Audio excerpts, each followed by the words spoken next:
হাসপাতালে কি জন্য আসা? হাসপাতালে আজকে উচ্চ মাধ্যমিক পরীক্ষা শুরু। আমরা বিধায়কের সঙ্গে নিয়ে নাদিম বিধানসভা প্রায় প্রত্যেকটি যেসব স্কুলে পরীক্ষা কেন্দ্র সেগুলো ঘুরলাম, ভিজিট করলাম।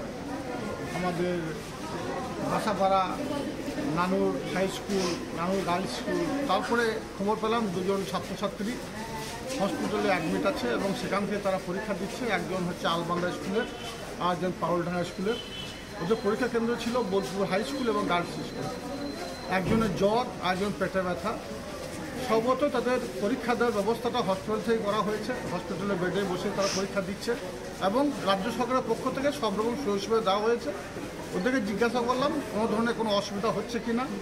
তার প্রত্যুত্তরে এটাই বললো, না কোনো অসুবিধা হয়নি, আমরা নিশ্চিন্তে নির্বিঘ্নে পরীক্ষা দিচ্ছি।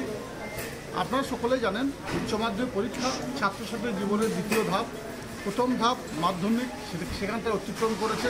দ্বিতীয় ধাপ অর্থাৎ জীবনের সাফল্যের যে সিঁড়ি, সেই সিঁড়ি তারা অতিক্রম করছে। আগামী দিনে ছাত্রছাত্রীরা দেশ দেশান্তরে ছড়িয়ে পড়বে এবং আমাদের নাম রোশন করবে। তাই আজকের প্রথম দিনে তাদেরকে আমরা শুভেচ্ছা, অভিনন্দন, ভালোবাসা, আশীর্বাদ, স্নেহাশীষ জানাচ্ছি। তারা এগিয়ে চলুক।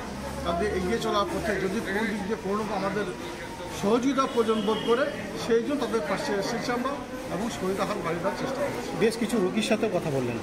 অবশ্যই হসপিটাল যেমন এসেছি, তাহলে নানুর তথা বিভিন্ন জেলার বিভিন্ন প্রান্ত থেকে মুমূর্ষু রোগী এবং বিভিন্ন ধরনের রোগীরা এখানে এসেছে। তারা কী ধরনের সুযোগ সুবিধা পাচ্ছে। রাজ্য সরকার স্বাস্থ্য বিষয়ক একাধিক উন্নয়ন করেছেন। স্বভাবতই সেই পরিষেবাগুলো তারা পাচ্ছে কি না রোগীদেরকে জিজ্ঞাসা করলাম। তারা প্রত্যেকেই সহমত প্রকাশ করেছে যে না, এখানকার ডাক্তারবাবুরা ভালো ট্রিটমেন্ট করছে এবং যারা সিস্টার নার্স দিদিরা আছে তারাও এদেরকে সব ধরনের সহায়তা হাত বাড়িয়ে দিয়েছে। স্বভাবতই আমরাও খুশি। আমরা এটা দেখার জন্য আসি যে মানুষ যদি পরিষেবা না পায়, সেটা যখন পাবে না তখন আমরা প্রতিবাদ করব, তখন আমরা যেখানে জানাবো।